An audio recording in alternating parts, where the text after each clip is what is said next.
মিথ্যা অনেক সময় সত্যের চেয়েও বিশ্বাসযোগ্য মনে হয়। জীবনে কখনো এক পক্ষের কথা শুনে বিশ্বাস করবেন না এবং বিচার করবেন না।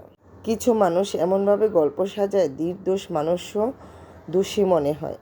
তাই সিদ্ধান্ত নেওয়ার আগে সত্যকে জানুন, তারপর বিচার করুন। কিছু মানুষ না ভুল করলেও ক্ষমা করা যায়, কারণ মানুষ মাত্রই ভুল।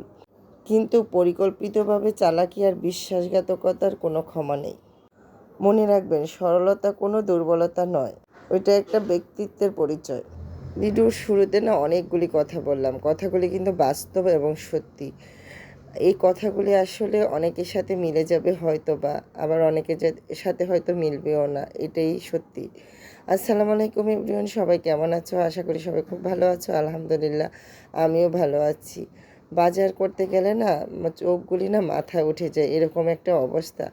কি যে সবজির দাম, মানে নিজের গাছ থেকে যখন সবজি তুলে খাই তখন কি যে আনন্দ হয়, তখন বুঝি না বাজারের অবস্থা কি। আর এখন নিজে বাজার থেকে যখন কিনে খাই না, তখন বুঝি এই একটা লাউ 100 টাকা, তারপরে এই যে 4টা বোম্বাই মরিচ এনেছি 20 টাকা।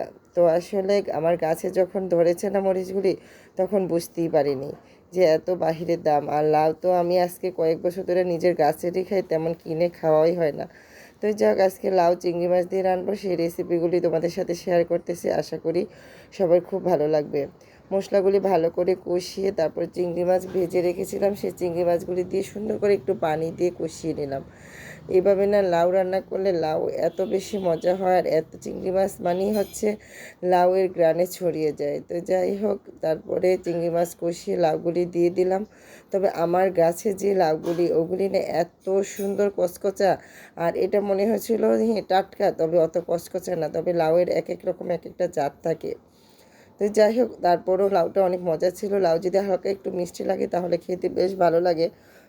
তবে লাউটা অনেক মিষ্টি ছিল, আর গৃহস্থের থেকে কিনেছিলাম, একদমই টাটকা, সকালবেলা তুলে নিয়ে আসছিল। তো যাই হোক, লাউ কিন্তু খুব তাড়াতাড়ি রান্না হয়ে যায়। ধনিয়া পাতা দিয়ে ঝটপট শীতের মতো করে রান্না করে নিলাম। আর এখন শীত আর গরম, ধনিয়া পাতা ছাড়া মনে যেমন তরকারি টেস্টি লাগে না, আর আমার তো ধনিয়া পাতা ছাড়া চলেই না। যেদিন মনে হয় যে ধনিয়া পাতা নাই, সেদিন মনে হয় যে না তরকারিতে কী জানি একটা দিইনি, ওই রকম টেস্ট লাগবে না। আর লাউ রান্নাটা দেখো কত কত লোভনীয় হয়েছে না, দেখলে আবারও খেতে ইচ্ছে হয় এরকম। তো যাই, তারপরে লাউয়ের সাথে আমি ঢেঁড়স লাবার, যে তার জন্য ঢেঁড়স ভাজি করে নিলাম, মানে ঢেঁড়স ভাজি লাবার। আর করলা চিংড়ি দিয়ে লাবার একজন আমার বাসায় আছে, তার জন্য এটা আমার প্রতিনিয়ত করতে হয়। এই ঢেঁড়সগুলি না আমি আমার এলাকার থেকে কিনেছিলাম 120 টাকা কেজি। বাবা যায়, ঢেঁড়স 120 টাকা কেজি কিনেছিলাম। তো যাই হোক, ছেলে লাউ চিংড়ি খাবে না, তার জন্য আবার একটু মাছ ফ্রাই করে নিলাম। আর লাউয়ের খোসা ফেলে দেবো সেটা তো হতেই পারে না, কারণ এটা আমার এবং আমার ছেলের ভীষণ পছন্দ। লাউয়ের খোসা আর আলু দিয়ে ভাজি। আমার ছেলে লাউ কখনোই খেতে চায় না, কিন্তু এই ভাজিটা আবার সে মিস করে না। বোমা মরিচ দিয়ে এই লাউয়ের খোসা ভাজিটা যে কী মজা।